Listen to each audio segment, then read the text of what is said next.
আমাদের সংগ্রাম চলবেই চলবে।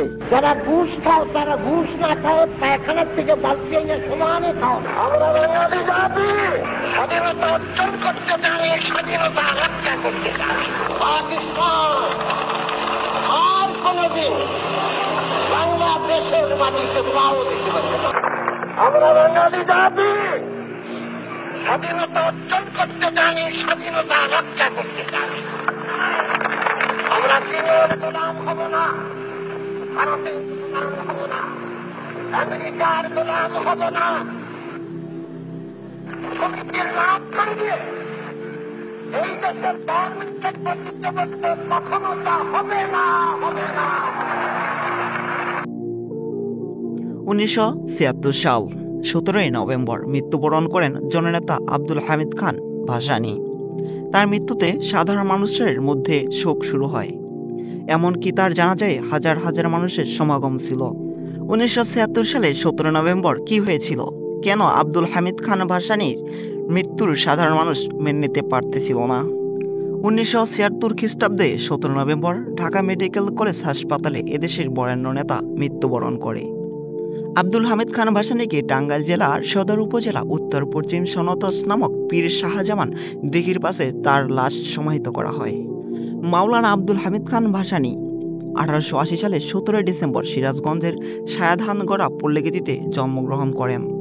তার পিতা হাজী শারাফাত আলী মাওলানা ভাসানী একজন মুসলিম নেতা এবং ভারতীয় জাতীয় কংগ্রেস একজন বিশিষ্ট সদস্য ছিলেন। আব্দুল হামিদ খান ভাসানী তার সমাজতান্ত্রিক এবং সাম্রাজ্যবাদ বিরোধী দৃষ্টিভঙ্গির জন্য পরিচিত ছিলেন।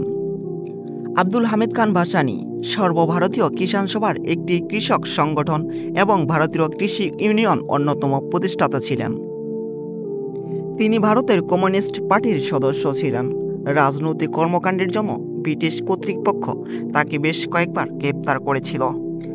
1942 সালে ভারত ছাড়ো আন্দোলনে জড়িত থাকার জন্য তিনি জেলে যান। 1947 সালের ভারত বিভাগের পর আব্দুল হামিদ খান ভাসানী পাকিস্তানের বর্তমান বাংলাদেশ একজন নেত্রী স্থানীয় রাজনৈতিক ভিত্তিতে পরিচিত হন। মাওলানা আব্দুল হামিদ খান ভাসানী আমলীগ ও মুসলিম লীগের অন্যতম প্রতিষ্ঠাতা ছিলেন, যা পরবর্তীতে আমলীগ লীগের পরিণত হয়। মাওলানা আব্দুল হামিদ খান ভাসানী 1952 সালের ভাষা আন্দোলনের গুরুত্বপূর্ণ ভূমিকা পালন করেন।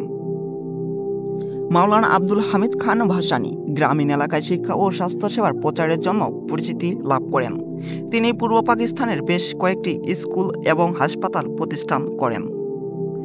যদি ভিডিওটা ভালো লেগে থাকে অবশ্যই আপনারা লাইক, কমেন্ট, শেয়ার করবেন। ভালো থাকুন, সুস্থ থাকুন, আল্লাহ হাফেজ।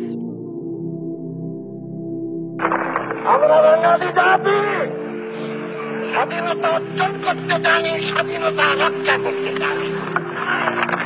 আমরা চীনের গোলাম হব না, ভারতের গোলাম হব না, আমেরিকার গোলাম হব না,